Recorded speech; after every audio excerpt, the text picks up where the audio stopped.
The Troll's Daughter. There was once a lad who went to look for a place. As he went along, he met a man who asked him where he was going. He told him his errand, and the stranger said, "Then you can serve me.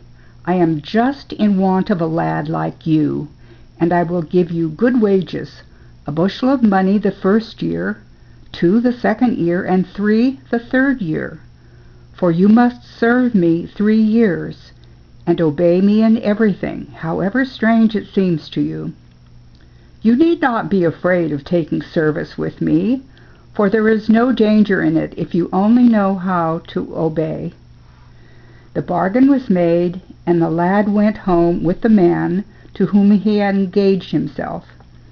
It was a strange place indeed, for he lived in a bank in the middle of the wild forest, and the lad saw there no other person than his master. The latter was a great troll, and had marvelous power over both men and beasts. Next day the lad had to begin his service. The first thing that the troll set him was to feed all the wild animals from the forest. These the troll had tied up, and there were both wolves and bears, deer and hares, which the troll had gathered in the stalls and folds in his stable down beneath the ground, and that stable was a mile long.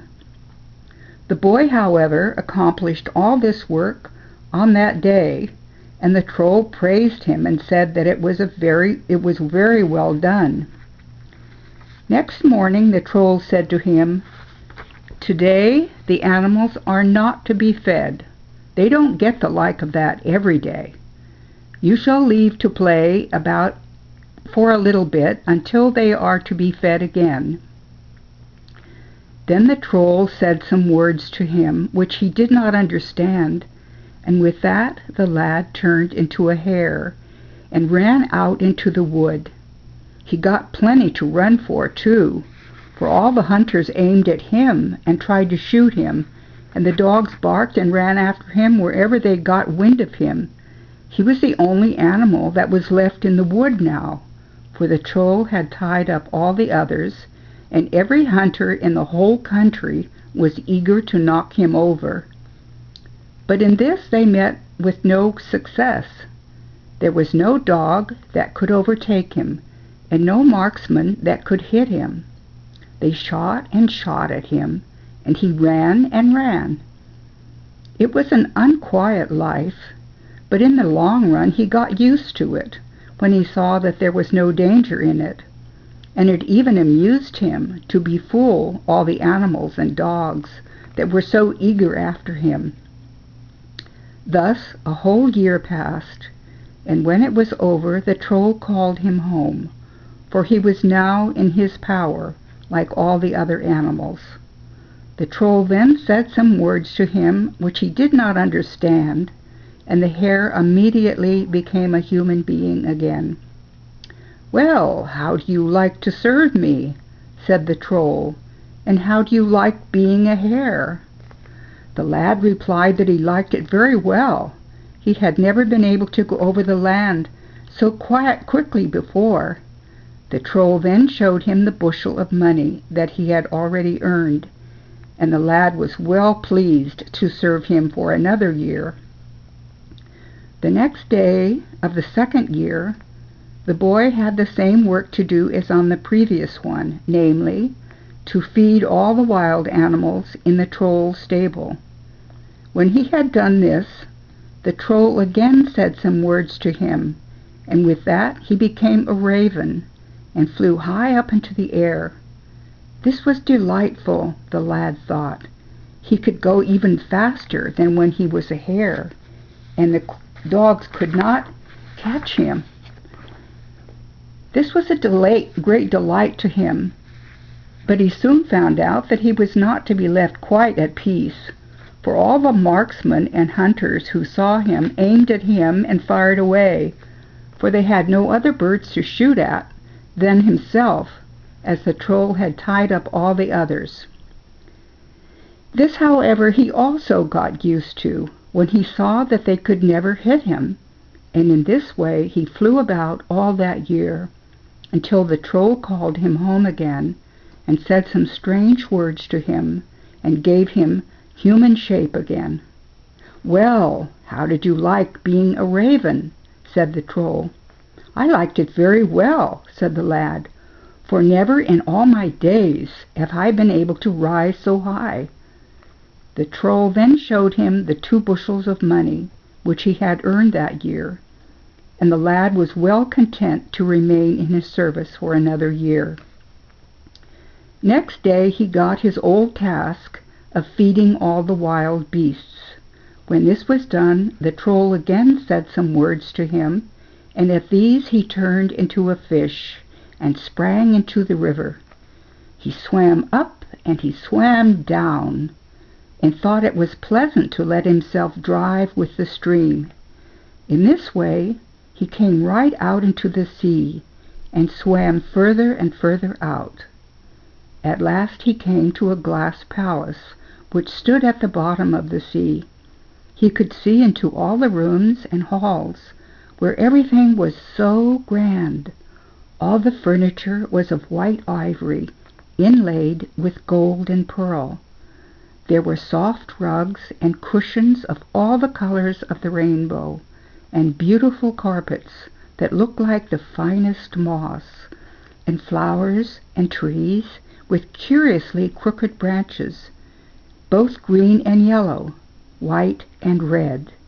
And there were also little fountains which sprang up from the most beautiful snail shells, and fell into bright mussel shells, and at the same time made a most delightful music, which filled the whole palace.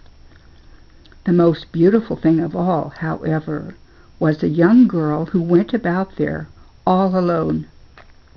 She went about from one room to another, but did not seem to be happy with all the grandeur she had about her. She walked in solitude and melancholy, and never even thought of looking at her own image in the polished glass walls that were on every side of her, although she was the prettiest creature anyone could wish to see. The lad thought so too, while he swam round the palace and peeped in from every side.